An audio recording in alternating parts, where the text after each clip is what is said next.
ત્યારે સુરતમાં ફરી સામૂહિક આપઘાતની ઘટના બની છે તો આ સમાચાર સુરત ખાતેથી સામે આવ્યા છે જેમાં સુરતમાં ફરી સામૂહિક આપઘાતની ઘટના બની સુરતથી આ સમાચાર સામે આવ્યા છે ને જિલ્લા પંચાયત ક્વાર્ટરમાં સામૂહિક આપઘાતની ઘટના બની છે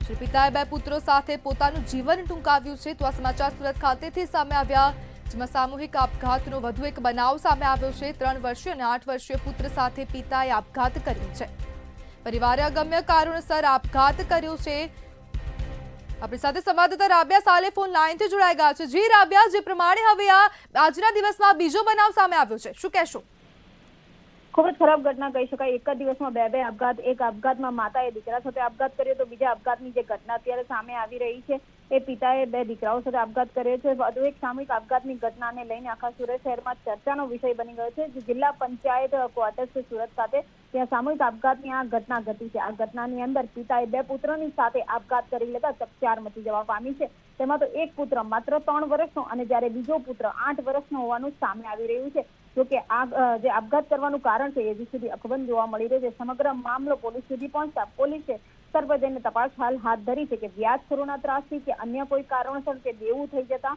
કે પછી કોઈ અન્ય દબાણને લઈને આ આપઘાત કરવામાં આવે છે સમગ્ર મામલે પોલીસ દ્વારા અત્યારે જે સંબંધીઓ છે એની પણ પૂછપરછ હાથ ધરવામાં આવી રહી છે જી રાબિયા સમગ્ર માહિતી બદલ આપનો આભાર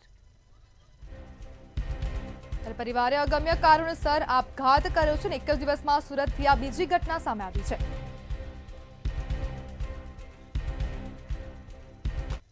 તો ડીસા બ્લાસ્ટ કેસ મામલે મોટા સમાચાર સામે આવી રહ્યા છે તો આ સમાચાર સામે આવી રહ્યા છે જેમાં ડીસામાં જે બ્લાસ્ટ થયો હતો તે કેસ હવે સુપ્રીમ કોર્ટ ખાતે પહોંચ્યો છે તો આ સમાચાર સામે આવ્યા જેમાં ફેક્ટરીમાં બ્લાસ્ટનો મામલો હવે સુપ્રીમ કોર્ટે પહોંચ્યો છે મૃતકોને 2 કરોડનું વળતર આપવાની માંગ કરવામાં આવી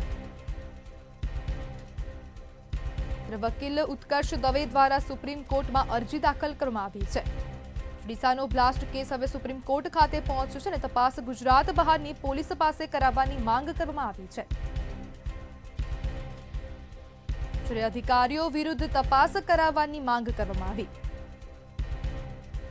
જે ફટાકડા ઉત્પાદન ફેક્ટરીઓની તપાસ કરાવવા માટે માંગ કરવામાં આવી છે તો ડીસામાં જે ફેક્ટરીમાં બ્લાસ્ટ થયો હતો તે હવે સુપ્રીમ કોર્ટ ખાતે પહોંચ્યો છે અને સુપ્રીમ કોર્ટે અરજી સ્વીકારી સંબંધિત નોટિસ ઇસ્યુ કરી છે જે સુપ્રીમ કોર્ટે ગુજરાત સરકાર ચીફ સેક્રેટરીને નોટિસ ઇસ્યુ કરી છે જ્યારે હોમ સેક્રેટરી અને બનાસકાંઠા કલેક્ટરને પણ નોટિસ ઇસ્યુ કરવામાં આવી છે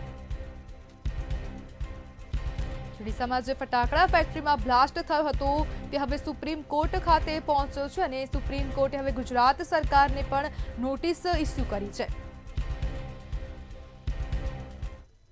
25 ના રોજ બનાસકાંઠા જિલ્લાના ડીસા શહેરની અંદર જે દુઃખદ ઘટના બની હતી તે સંદર્ભે નામદાર સુપ્રીમ કોર્ટની અંદર પીડિત પરિવાર એટલે કે ચંદરસિંહ નાયક દ્વારા જેઓએ પોતાના ઘરના 6 સભ્યોને ગુમાવ્યા છે તેમના દ્વારા આર્ટિકલ 32 હેઠળ એક પિટિશન ફાઇલ કરવામાં આવી હતી આજરોજ નામદાર સર્વોચ્ચ અદાલતની અંદર તેની સુનાવણી હતી જે સંદર્ભે કોર્ટની અંદર એવી રજૂઆત હતી કે આ જે સંપૂર્ણ દુર્ઘટના બની છે તે સંદર્ભે પીડિતોને માત્ર 2 લાખ 4 લાખ અને 2 લાખ મધ્યપ્રદેશ સરકાર દ્વારા એટલે કે કુલ 8 લાખ રૂપિયા જ આપવામાં આવ્યા છે જેને વધારીને નામદાર સુપ્રીમ કોર્ટ ગુજરાત સરકારને ડાયરેક્શન આપે કે એક વ્યક્તિ દીઠ 2 કરોડ રૂપિયાનું કમ્પેન્સેશન આપવામાં આવે અને જે લોકોને ઈજા આમાં થઈ છે તેને 50 લાખ રૂપિયા પ્રતિ એક વ્યક્તિને આપવામાં આવે તદુપરાંત પાટણથી સમાચાર સામે આવી રહ્યા છે જેમાં રાધનપુર નગરપાલિકાની કચેરી ખાતે સામાન્ય સભાનું આયોજન કરવામાં આવ્યું છે તો રાધનપુરમાં નગરપાલિકા કચેરી ખાતે સામાન્ય સભા યોજાઈ છે અને નગરપાલિકા કચેરી ખાતે સામાન્ય સભા યોજવામાં આવી નગરનો વિકાસ કરવા માટે કામોને સામાન્ય સભામાં મંજૂરી આપવામાં આવી છે સામાન્ય સભામાં 9 કરોડના કામોને મંજૂરી આપવામાં આવી છે સભામાં કોંગ્રેસના નગરસેવક જયા સોનીએ વિરોધ દર્શાવ્યો હતો જ્યારે સામાન્ય સભા યોજાય છે અને વિકાસના કામોને મંજૂરી આપવામાં આવી છે કેટલીક મહિલાઓ પહોંચી વિરોધ પ્રદર્શન કર્યું હતું જ્યારે કોંગ્રેસ દ્વારા વિરોધ પણ કરવામાં આવ્યો છે અને કોંગ્રેસના કાર્યકરો દ્વારા જ કોંગ્રેસનો વિરોધ કરાયો છે પાટણ રાધનપુર નગરપાલિકા કચેરી ખાતે આજે સામાન્ય સભાનું આયોજન કરવામાં આવ્યું હતું અને સામાન્ય સભામાં વિકાસના કામોને મંજૂરી આપવામાં આવી છે. 9 કરોડથી વધુના વિકાસના કામોને મંજૂરી આપવામાં આવી. નગરનો વિકાસ થાય તે માટે હવે સામાન્ય સભામાં વિકાસના કામોની મંજૂરી આપવામાં આવી છે. કેટલીક મહિલાઓ પહોંચી અને વિરોધ પ્રદર્શન કર્યું હતું અને કોંગ્રેસ દ્વારા જ કોંગ્રેસનો વિરોધ કરવામાં આવ્યો છે. કાર્યકરો દ્વારા કોંગ્રેસનો જ વિરોધ કરાયો છે ત્યારે સામાન્ય સભામાં વિરોધ પણ કરવામાં આવ્યો છે. જ્યારે પાટણ રાધનપુર નગરપાલિકા કચેરી ખાતે સામાન્ય સભાનું આયોજન થયું હતું. નગરપાલિકા કચેરી ખાતે સામાન્ય સભા યોજવામાં આવી હતી.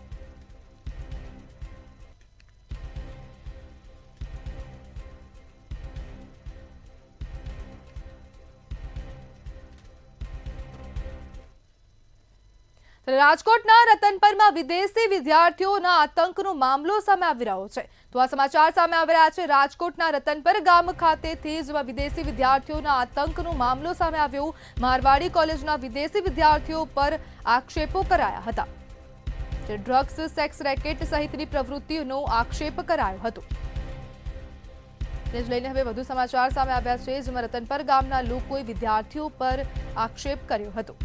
વિદેશી વિદ્યાર્થી મુદ્દે એમએલએ પોલીસ કમિશનરને રજૂઆત કરી છે. રાજકોટના રતનપર ગામનો આ સમગ્ર મામલો છે જેમાં મારવાડી યુનિવર્સિટીના વિદેશી વિદ્યાર્થીઓને લઈને હવે આક્ષેપ કરાયો હતો અને તેને જ લઈને પોલીસ કમિશનરને રજૂઆત કરવામાં આવી છે.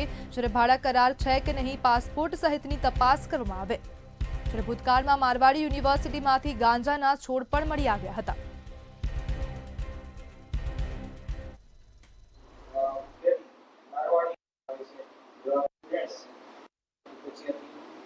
વિસ્તાર છે વિસ્તાર સંદર્ભે પણ મને અહીંયા રજૂઆત આવી હતી કે બહારથી આવતા વિદ્યાર્થીઓ દ્વારા આવી ડ્રગ્સ અને એવી ગુનાહિત ઘણી બધી પ્રવૃત્તિઓ થઈ રહી છે તો એ પ્રવૃત્તિઓને અટકાવવામાં આવે અને એ બાબતે મને રજૂઆત આવી હતી. એ સંદર્ભે મેં પોલીસ કમિશનર સાહેબ સાથે મિટિંગ કરી અને તાત્કાલિક આ સંદર્ભે તપાસ કરવામાં આવે. જે કોઈ પણ વિદ્યાર્થીઓ આવા બહારથી આવેલા છે એ તમામ વિદ્યાર્થીઓના પાસપોર્ટ ચેક કરવામાં આવે. એ જે કોઈ પણ જગ્યાએ ભાડે રહે છે ત્યાં એનો ભાડા કરારનું જે જાહેરનામું પોલીસ કમિશનર દ્વારા રજૂ કરવામાં આવ્યું છે એ ભાડા કરાર એ લોકોએ કરેલું છે કે નહીં, જે તે સંબંધિત પોલીસ સ્ટેશને એમનો ભાડા કરાર યોગ્ય રીતે થયેલું છે કે નહીં એનો પણ કડકપણે. રાજકોટમાં લોક સાહિત્યકાર સાથે ગેરવર્તનનો મામલો સામે આવી રહ્યો છે. તો આ સમાચાર રાજકોટથી સામે આવ્યા છે જેમાં લોક સાહિત્યકાર સાથે ગેરવર્તણૂકનો મામલો સામે આવ્યો હતો. જ્યારે સિવિલ હોસ્પિટલના સ્ટાફે ગેરવર્તણૂક કરી હતી અને આ સમગ્ર મામલો સામે આવ્યો હતો. લોક સાહિત્યકાર સાથે ગેરવર્તણૂકનો મામલો સામે આવ્યો હતો અને સિવિલની તપાસ કમિટી દ્વારા સખ્ત નિર્ણય લેવામાં આવ્યો છે. શાબ્દિક ગેરવર્તણૂક બદલ શિક્ષાત્મક પગલાં લેવામાં આવ્યા છે. જ્યારે વર્ગ 4 સ્ટાફને ફરજ પર બેદરકારી બદલ છૂટા કરવામાં આવ્યા છે.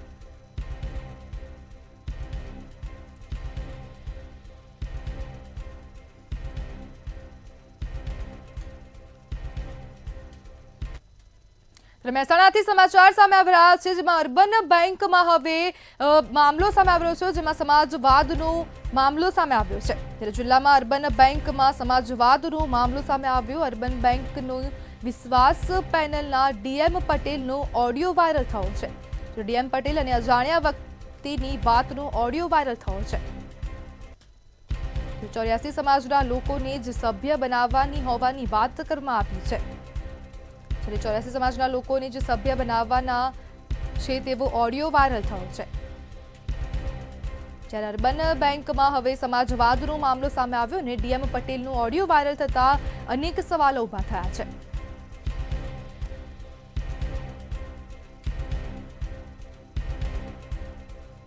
કારણ કે અમારા સમાજના તમને કહ્યું ખરું તમારે 84 તરીકે હાલ ભેજો સમાજવાદ ઉપર તો બેન ના ચાલે એ વસ્તુ તમે સાહેબ તટસ્થ છો ભાઈ નો ચાલે અત્યાર સુધી બધા ચલાવી છે અત્યાર સુધી બધા બેહીને બોલ્યા વગર પણ સાહેબ અમે તો વિરોધમાં આવતા હતા કોઈને એમ નહીં આ ચોરો અત્યાર સુધી ચોરોનો ફોર્મ આપ્યો એટલે તો કોઈ બોલ્યા નહીં અને હવે બૂમો પાડો તમે સાહેબ ચોરો 84 વાળા જ હતા કે બીજા તો હતા? હા તે 84 વાળા જ તો તાણ તો 84 વાળા મનથી બીજા ભાઈ અત્યારે આ ઝુંબેશ છે તમારા અંગત જોતો મને મળી ગયો હું કરી આપીશ તઈ ફોર્મ બાકી 84 વાળાને જ આપવાનું ચાલે છે, કારણ કે અત્યાર સુધી અને ફોર્મ બીજા જ બનાવ્યા છે બધા.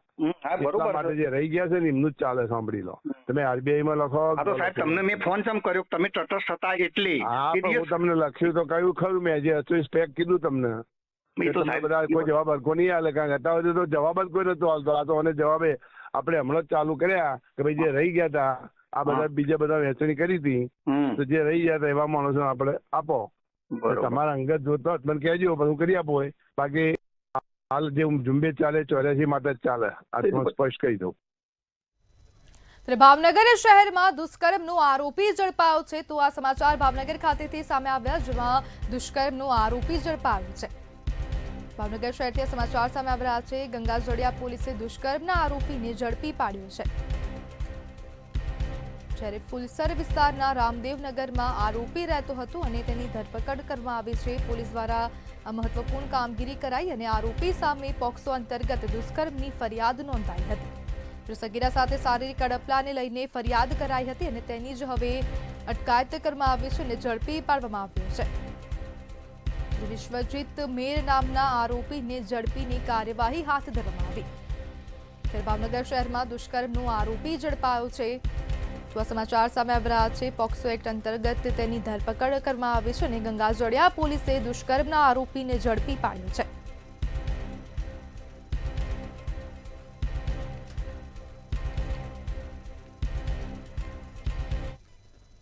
સુરતથી સમાચાર સામે આવ્યા, જેમાં SMC દ્વારા દારૂના અડ્ડા પર રેડ પાડવામાં આવી છે. સ્ટેટ મોનિટરિંગ સેલ દ્વારા દારૂના અડ્ડા પર રેડ પાડવામાં આવી છે. તો આ સમાચાર સુરત ખાતેથી સામે આવ્યા, જેમાં લાલગેટ પોલીસ હવે ઊંઘતી ઝડપાઈ છે. SMC દ્વારા દારૂના જથ્થા સાથે 15 ઇસમને ઝડપી પાડવામાં આવ્યો છે.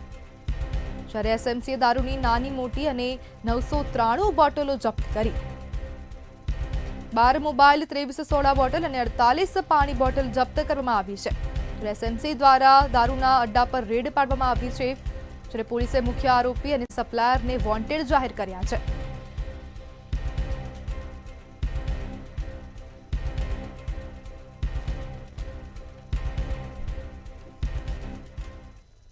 વડોદરા શહેરમાં ધોળા દિવસે હવે ડમ્પર ચાલકો બેફામ બન્યા છે. તો આ સમાચાર વડોદરા ખાતેથી સામે આવી રહ્યા છે, જેમાં ડમ્પર ચાલકો હવે બેફામ બન્યા છે. શહેરમાં ધોળા દિવસે ડમ્પર ચાલકો બેફામ બન્યા અને માંજલપુરમાં ધોળા દિવસે પૂરપાટ ઝડપે ડમ્પર હંકાર્યું છે. જ્યારે સમગ્ર મામલે જાગૃત નાગરિક દ્વારા પોલીસને જાણ કરવામાં આવી છે. વડોદરાથી આ સમાચાર સામે આવ્યા. ટ્રાફિક પોલીસને જાણ કરતા ડમ્પર ચાલકને ઝડપી પાડવામાં આવ્યો છે. રાજમહેલ રોડ પાસે ડમ્પર ચાલકને પોલીસે ઉભો રાખ્યો હતો અને તેને ઝડપી પાડવામાં આવ્યો છે. અને ડમ્પર ચાલકો હવે ધોળા દિવસે બેફામ બન્યા છે. ત્યારે વડોદરા શહેરમાં ધોળા દિવસે ડમ્પર ચાલકો બેફામ બન્યા. જાગૃત નાગરિક દ્વારા પોલીસને જાણ કરાઈ હતી અને તેને ઝડપી પાડવામાં આવ્યો છે. માંજલપુરમાં ધોળા દિવસે પૂરપાટ ઝડપે ડમ્પર ચલાવવામાં આવતું હતું અને સમગ્ર મામલે જાગૃત નાગરિક દ્વારા પોલીસને જાણ કરાઈ હતી. ટ્રાફિક પોલીસને જાણ કરાતા ડમ્પર ચાલકને ઝડપી પાડવામાં આવ્યો છે.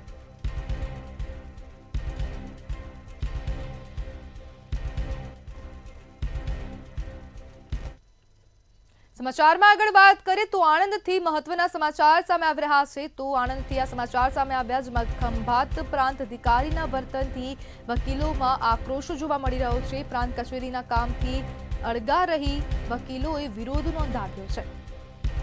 ઓપન કોર્ટમાં કેસનો નંબર આવે ત્યાં સુધી બહાર બેસવા માટે કહેવામાં આવ્યું હતું.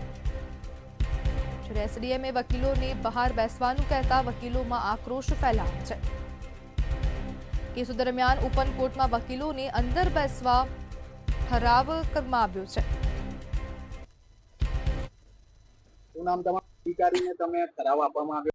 કચેરી ખાતે ખંભાત બાર એસોસિએશન તરફથી સર્વે વકીલશ્રીઓએ પ્રાંત સાહેબને અમે ઠરાવ આપેલો છે કે અગાઉ પ્રાંત સાહેબમાં જ્યારે જે પ્રમાણે કેસ ચાલતા હોય તો અંદર વકીલશ્રીઓને બેસવા દેતા ન હતા. જે પ્રમાણે જેનો નંબર આવે એને જ અંદર બોલાવતા હોય. હવે કાયદાની દ્રષ્ટિએ દરેક અદાલતો ખુલ્લી અદાલત કહેવાય છે. આ એટલે ખુલ્લી અદાલતમાં દરેક વકીલશ્રીઓને બેસવાનો અધિકાર છે. આ બાબતે પ્રાંત સાહેબને આજે ઠરાવ આપીને એ બાબતે વાતચીત કરી. સાથે અહીંયા પ્રાંત કચેરી અને બીજી રેવન્યુ ઓફિસમાં ટાઉટનું પણ વર્ચસ્વ રહેલું છે અને વકીલ વગર ટાઉટ દ્વારા કાર્ય થાય છે. એના માટે જી સર, બાબતને લઈ અને આપની સમક્ષ ઉગ્ર રજૂઆત કરવામાં આવી હતી, શું કહેશો? ખંભાત વકીલ એસોસિએશન દ્વારા આજે અહીંયા એક આવેદનપત્ર આપી અને એક રજૂઆત કરવામાં આવેલી હતી કે જ્યારે પણ અહીંયા કેસીસના હિયરિંગ ચાલુ હોય તો તે સમયે વકીલશ્રીઓને બેસવા માટેની અંદર પરવાનગી આપવી. એટલે એ બાબતે અમારા દ્વારા જણાવવામાં આવેલું હતું કે અહીંની જે કોર્ટ છે એ અહીંયા કોઈ જાહેર અલગથી કોર્ટ નથી, મારી ચેમ્બરની જ અમે કોર્ટ તરીકે યુઝ કરતા હોઈએ છીએ હિયરિંગ સમયે, અને જેમાં લિમિટેડ સ્પેસ હોય છે એટલા માટે બીજા બધા લોકોને બી અગવડતા ન પડે એને ધ્યાનમાં રાખી અને કરેલું હતું. પરંતુ એમની ખેડાના વાલોત્રી, હાડેવા, દલોલી અને બામણ ગામમાં ભારે વરસાદને કારણે ખેતરોમાં 2.5 થી 3 ફૂટ પાણી ભરાઈ ગયું હતું, જેનાથી 1000થી વધુ વીઘા જમીનમાં ડાંગરના પાકને ભારે નુકસાન થયું છે. ખેડૂતોને દરેક વીઘા પાછળ 10,000 થી 15,000 રૂપિયાનું નુકસાન થયું, જેનાથી તેમનું જીવનતંત્ર ખોરવાયું છે. છેલ્લા દાયકાથી ચાલતી આ સમસ્યા હોવા છતાં વહીવટીતંત્રએ કોઈ ટકાઉ ઉકેલ નથી આપ્યો. ગામના નાળા અને માર્ગ મકાન વિભાગના ગટરોમાં દબાણને કારણે પાણીનો નિકાલ થતો નથી, જેથી ખેતરો તળાવ બની ગયા છે. ખેડૂતો માંગે છે કે દબાણો હટાવવામાં આવે, કાસ પહોળો કરાય અને પાણી નિકાસની યોગ્ય વ્યવસ્થા થાય. માતરના ધારાસભ્ય કલ્પેશ પરમારે વાલોત્રી ગામની મુલાકાત લઈ અસરગ્રસ્ત વિસ્તારનું નિરીક્ષણ કર્યું અને અધિકારીઓને તાત્કાલિક પાણી નિકાલની વ્યવસ્થા કરવા તથા ભવિષ્યમાં આવી સમસ્યા ન થાય તે માટે પગલાં લેવા સૂચના આપી.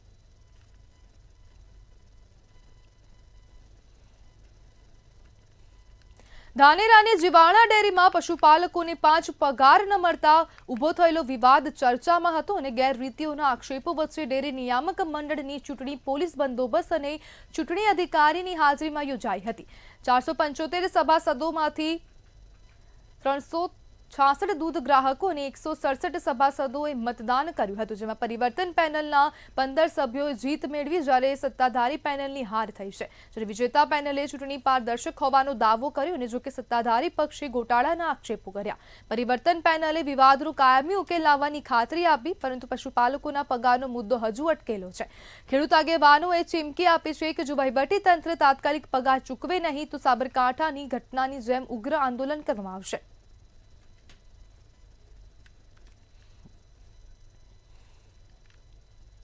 બનાસકાંઠામાં પાલનપુર ડીસા હાઈવે ઉપર દેવપુરાની 15 ઉપરાંત સોસાયટીના લોકો વિવિધ માંગોને લઈને કલેક્ટર કચેરી પહોંચ્યા હતા.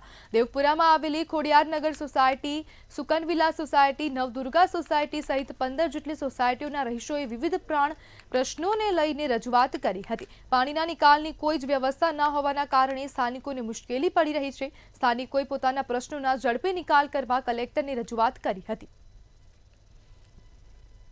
વિસ્તારમાં છેલ્લા 10 વર્ષથી નગરપાલિકાનો સમાવેશ થયેલો છે. આ પહેલેથી નગરપાલિકાનો સમાવેશ થયેલ ન હતો, જેના કારણે અમારા કોઈ વિકાસ કામ થયા નથી અને કોઈ પ્રાણ પ્રશ્નનો નિકાલ થયો નથી. અમારે ત્યાં રસ્તા, ગટર, વીજળી, પછી નાળાનું પાણી, આ બધા ઘણા બધા પ્રાણ પ્રશ્નો છે અને તમામ પ્રાણ પ્રશ્નો રજૂઆત કરવા માટે અમે આવેદનપત્ર આપવા માટે આવ્યા છીએ અને કલેક્ટર સાહેબ શ્રી આગળ રજૂઆત કરવા માટે આવ્યા છીએ. ઓકે. અને વધારામાં અને અમારા દેવપુરાની આજુબાજુ 4 સોસાયટી આવેલી છે, જે સહયોગ સોસાયટી છે, સુકનવિલા સોસાયટી, ખોડિયાનગર સોસાયટી છે, તો દેવપુરા ગામની વસ્તી છે, બરાબર. તો આજુબાજુના લગભગ 3000 થી 4000 પબ્લિક રહે છે, બરાબર. એ લોકોને પ્રાણ પ્રતિષ્ઠા એક ઉકેલ છે કે જે લોકોને રસ્તા, પાણી, ભૂગર્ભ ગટર, સ્ટેટ લાઇટની કોઈ સગવડ મળતી નથી. જે સ્કૂલની અંદર જવા માટે બાળકો બી જાય છે, એ લોકોને બી ખૂબ તકલીફ પડે છે. આ વિસ્તારમાંથી અમારા બધા ગામના રહીશો સાથેની અમારી એક કલેક્ટર સાહેબને આવેદનપત્ર આપવા માટે આવ્યા છીએ. તો અમારા જે રોડ રસ્તા, અમારો એક જ મુખ્ય રસ્તો છે 15 ફૂટનો, એમાં પણ રસ્તામાં અમારા બાળકોને સ્કૂલોમાં આવવા જવા માટે સ્ટેરિંગ પણ ખખડતું હોય, ઘણા એક્સિડન્ટ થાય, ઘણી વાર પડતા થઈએ છીએ.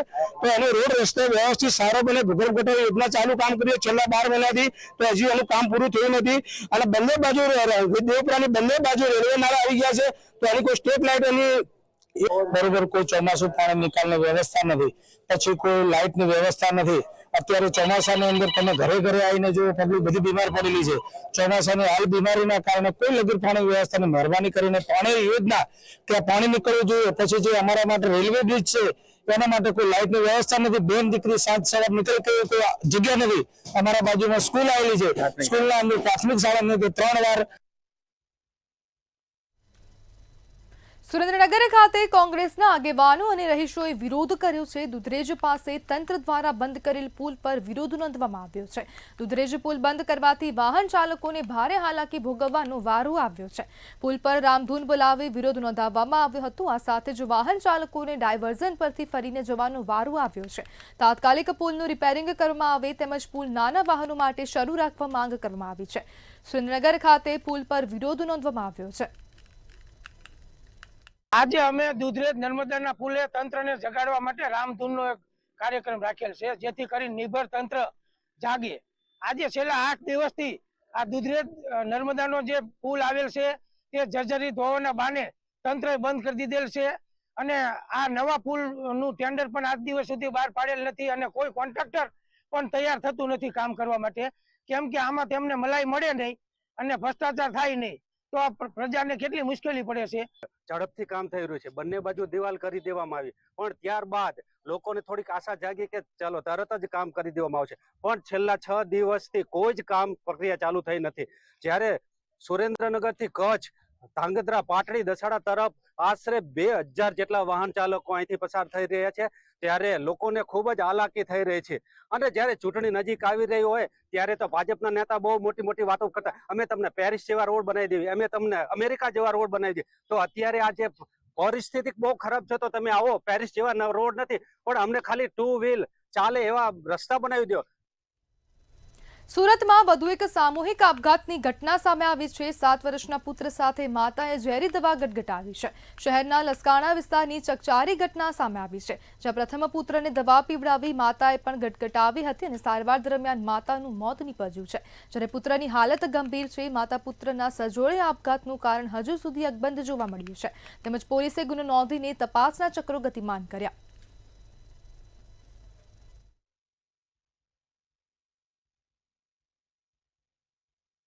लसकाना पुलिस स्टेशन में कठोदरा गांव में मामा देव मंदिर के पास एक सामूहिक आपघात के प्रयास का बनाव बना है। इसमें ऐसा है कि माँ और एक बच्चा है। माँ की उम्र 34 ईयर से 34 साल और बच्चे की उम्र 7 साल है। माँ ने खुद ही सेल्फोस जहर पिया और बच्चे को दूध में मिला के जहर को दिया। फिर दोनों को हॉस्पिटल लेके जाया गया और लेकिन इसमें माँ की डेथ हो गई और बच्चे ने अपने डाइंग डिक्लेरेशन में ये बोला कि उसको माँ ने जहर पिलाया है। इसमें हमने एक एक्सीडेंटल डेथ और एक 307 के तहत फरियाद दाखिल कर रहे हैं। મહીસાગરમાં જમીન વિવાદને લઈ રાજકીય સામાજિક વર્તુળોમાં ભારે ચર્ચા જોવા મળી છે। બીજેપી નેતા પપ્પુ પાઠકના પુત્ર સામે પોલીસ ફરિયાદ નોંધવામાં આવી છે। જમીનના ડખામાં પાર્થ પાઠકે સાગરીતો સાથે માર માર્યાનો આરોપ લગાવવામાં આવ્યો છે। બાલાસિનોર નગરપાલિકા પૂર્વ કાઉન્સિલર જીગર પટેલને માથામાં ઈજાઓ પહોંચી હતી। બાલાસિનોર પોલીસમાં પાર્થ પાઠક સહિત 20 સામે રાયોટિંગની ફરિયાદ નોંધવામાં આવી છે। તારીખે જીસીબી લઈને હું કામ કરવા ગયો હતો સોમનાથ સોસાયટીમાં, તઈ કોંગ્રેસના પ્રદેશના હોદ્દેદાર ને પૂર્વ કોર્પોરેટર જીગરભાઈ પટેલ એ મને આવીને ધમકી આપવા લાગ્યા, સાલા ભાજપના લુખાઓ તમે ફાટી ગયા છો। એના અંગાત અન્ય 10 માણસ હતા અને મને માર માર્યો, કેદી માર। શું થયું? કેદી માર માર્યો તો તમે એની પર સામે શું કાર્યવાહી કરી? ફરિયાદ પોલીસ સ્ટેશન બાલાસિનોર પોલીસ સ્ટેશનમાં ફરિયાદ લખાઈ છે। રાજ્ય અને દેશમાં મહિલાઓ પર થઈ રહેલા અત્યાચારને લઈને કોંગ્રેસે દેખાવો કર્યા હતા। મહિલા કોંગ્રેસ પાંખ દ્વારા આ દેખાવો યોજાયો હતો અને જીપીસીસી કાર્યાલયથી પાલડી 4 રસ્તા સુધી રેલી કાઢવામાં આવી હતી। આ ન્યાય યાત્રામાં મહિલાઓ દ્વારા 3 માંગો કરવામાં આવી હતી અને મહિલાઓને શોષણનો ભોગ બનાવવામાં આવે છે। નોકરી કે રસ્તા પર પણ મહિલાઓની છેડતી કરવામાં આવે છે। આવા કિસ્સાઓ ના થાય તે માટે આ ન્યાય યાત્રા કાઢવામાં આવી છે। અમારી આજે 3 માંગો લઈને મહિલા કોંગ્રેસ રેલી સ્વરૂપે વિરોધ કરવા માટે નીકળી છે। સરકાર સામે અમારી 3 માંગો છે। એક તો મહિલા સુરક્ષા પૂરી પાડો, કારણ કે સરકાર હંમેશા મહિલાઓને સુરક્ષિત પૂરી પાડવામાં નિષ્ફળ નીવડી છે। બીજી છે કે ગુનેગારોને સજા આપો, કડકમાં કડક ગુનેગારોને સજા મળવી જોઈએ અને મહિલાઓને ન્યાય મળવો જોઈએ। તો અમારી આ 3 માંગોને લઈને અમે આજે રેલી સ્વરૂપે સરકાર સામે અવાજ ઉઠાવ્યો છે। અમદાવાદ શહેરને સ્વચ્છતા મામલે એવોર્ડ આપવામાં આવ્યો છે, પરંતુ ઉભરાતી ગટરો અને તૂટેલા રોડથી લોકો પરેશાન છે. મણિનગર સ્વામિનારાયણ મંદિર ખાતે ઉભરાતી ગટરો ભક્તો માટે માથાનો દુખાવો બની ગયો છે. મંદિરમાં આવતા ભક્તોને ગટરના પાણીમાંથી પસાર થવું પડે છે. આ ગટરના પાણી સ્વામિનારાયણ મંદિરથી 1 કિલોમીટર સુધી જઈ રહ્યા છે. આ ગંદી ગટરના લીધે મચ્છરજન્ય રોગચાળો પણ વધી રહ્યો છે. કોર્પોરેશનની દક્ષિણ ઝોનની ઓફિસ પણ એકદમ નજીક હોવા છતાં પણ લોકોના પ્રશ્નો અધિકારીઓને દેખાતા નથી. અમદાવાદમાં જે વરસાદ બાદ ગટરો ઉભરાવાની સમસ્યા વધારે દેખાઈ રહી છે અને ખાસ કરીને મણિનગર વિસ્તાર જેની અંદર આપ જે જોઈ રહ્યા છો છેલ્લા કેટલાય સમયથી આ રીતની જે ગટર છે તેનું પાણી ઉભરાઈ રહ્યું છે અને ગટરનું પાણી સ્વામિનારાયણ મંદિરથી પસાર થાય અને સીધું જ જે સોસાયટી છે તેની આસપાસમાં જઈ રહ્યું છે ને જે સોસાયટીના જે લોકો છે ત્યાં ગંદા ગટરના પાણીથી હેરાન પરેશાન થઈ રહ્યા છે. વડીલ, જે પ્રમાણે પાણી ગંદી ગટરનું અહીંથી પસાર થઈ રહ્યું છે, કેટલી તકલીફ પડે? બહુ તકલીફ પડે છે. અને બીજી વસ્તુ કે પવિત્ર માસમાં આવી ગંદકી સારી ના કહેવાય અને પવિત્ર મહિનામાં આ રીતે અશુદ્ધ થઈને ગટરનું અશુદ્ધ પાણીમાં થઈને અને મંદિરમાં દર્શન કરવા જાય એ સારું ના કહેવાય. એટલે મ્યુનિસિપાલિટી કોર્પોરેશન તાત્કાલિક આ બાબતમાં પગલાં લેવા જોઈએ અને લોકોની પવિત્રતા જળવાઈ રહે અને મંદિરમાં દર્શન કરવા માટે પવિત્રતા જરૂરી છે. ગંદુ પાણી અંદર આવે, ગંદા થઈને લોકો અંદર દર્શન કરવા માટે જાય છે.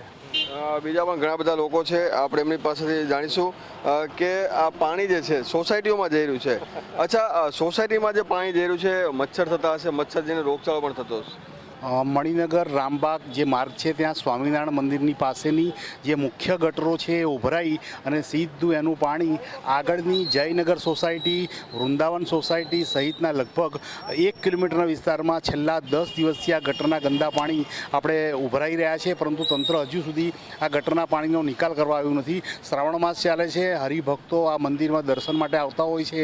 અસહ્ય દુર્ગંધ મારતા આ પાણીમાં થઈ અને પવિત્ર જગ્યાએ જવું પડે છે. એ પાપનો પણ ભાગ બને છે, પણ કોર્પોરેશનનો અધિકારીઓ જોવા સુદ્ધા આવ્યા નથી. એટલે કે કોર્પોરેશનના જે પાપ છે તે રસ્તા પર દેખાઈ રહ્યા છે, તેમ છતાં પણ કોર્પોરેશનના અધિકારી છે એના પેટનું પાણી હલતું નથી. ત્યારે આ ગંદી ગટર છે તે ત્વરિત સાફ થાય તેવી લોકોની માંગ છે. કેમેરામેન બિપિન અમીન સાથે મીર દુધરેજિયા, મંતવ્ય ન્યૂઝ, અમદાવાદ. વડોદરાના બ્રિજ દુર્ઘટના બાદ રાજ્યમાં તમામ બ્રિજો પર નિરીક્ષણ શરૂ કરવામાં આવ્યું છે. વડોદરાના બ્રિજ દુર્ઘટના બાદ રાજ્યમાં તમામ બ્રિજો પર નિરીક્ષણ શરૂ કરવામાં આવ્યું છે અને સાબરમતી નદી પરના 2 બ્રિજ સઘન નિરીક્ષણ કરવામાં આવ્યું હતું અને મોબાઈલ બ્રિજ ઇન્સ્પેક્શન યુનિટ વડે કમોડ બ્રિજનું ડિટેલ ઇન્સ્પેક્શન કરવામાં આવ્યું હતું. MPIU વડે બ્રિજના સુપરસ્ટ્રક્ચરના વિવિધ ભાગો જેવા કે પેડેસ્ટલ, બેરિંગ, ગર્ડર અને ટ્રેક સ્લેબ બોટમ પાર્ટનું વિગતવાર નિરીક્ષણ કરવામાં આવી રહ્યું છે. વડોદરાના ગંભીરા બ્રિજ બાદ અમદાવાદના પણ અલગ અલગ જે 7 બ્રિજો આવેલા છે તેનું ઇન્સ્પેક્શન છે તે મોબાઈલ જે યુનિટ છે તેના દ્વારા કરવામાં આવે છે કે MBIU યુનિટ દ્વારા આ જે આખું ઓબ્ઝર્વેશન છે તે કરવામાં આવી રહ્યું છે. તમામ જે કોર્પોરેશનના જે અધિકારીઓ અને સાથે જ જે બ્રિજ એક્સપર્ટ છે તેના દ્વારા આ યુનિટ જે છે તેનું ચેકિંગ કરવા માટે નીચે નદીમાં લઈ જવામાં આવે, ત્યારબાદ તેના સ્પાન અને બ્રિજ અને સાથે જ પિલ્લર છે તેની તમામ જે નાની વિગતો છે તેની વિડીયોગ્રાફી તેમજ ફોટોગ્રાફી છે તે પણ કરવામાં આવી રહી છે. આ તમામ જે ઇન્સ્પેક્શન છે તેનું રિપોર્ટ છે તે લીધા બાદ આ જે રિપોર્ટ છે સબમિટ કરવામાં આવશે. બ્રિજનું સ્ટેબિલિટી કેટલી છે અને સાથે જ બ્રિજ કેટલા સમય સુધી ટકી શકે છે તે અંગેની જે માહિતી છે તે આપવામાં આવશે અને પછી બ્રિજને રિપેર ક્યારે કરી શકાય, તો કેવી રીતે બ્રિજને રિપેર કરી શકાય તે અંગે પણ જે રિપોર્ટ છે સબમિટ કરવામાં આવશે. એટલે કે આગામી દિવસોમાં જે સાથે અમદાવાદના જે બ્રિજો આવેલા છે તેનું ઇન્સ્પેક્શન આ MBIU યુનિટ દ્વારા હાથ ધરવામાં આવી રહ્યું છે. કેમેરામેન બિપિન અમીન સાથે મીર દુધરેજિયા, મંતવ્ય ન્યૂઝ, અમદાવાદ. ATS દ્વારા અલ-કાયદાના આતંકી મોડ્યુલ સામે તપાસ કરવામાં આવી રહી છે. આતંકી સમા બાદ વધુ 2 થી 3 શંકાસ્પદો ATSની રડારમાં છે અને ATS દ્વારા 84 થી વધુ એકાઉન્ટની માહિતી મંગાવવામાં આવી છે. આ તમામ લોકો આતંકીઓ સાથે સંકળાયેલા હોવાની શંકા હોવાથી ATS દ્વારા તપાસ કરવામાં આવી રહી છે.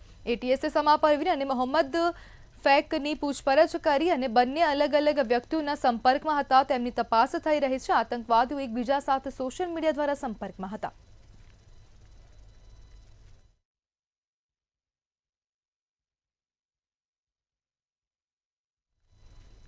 દાહોદના ફતેપુરામાં સીજીએસટીની ટીમોના વ્યાપક દરોડા સામે આવ્યા છે ત્યારે બિલ્ડિંગ મટીરિયલના વેપારીઓને ત્યાં સીજીએસટી ત્રાટક્યું હતું અને સિમેન્ટ સળિયાના વેપારીને ત્યાં સેન્ટ્રલ જીએસટી દ્વારા દરોડા પાડવામાં આવ્યા હતા.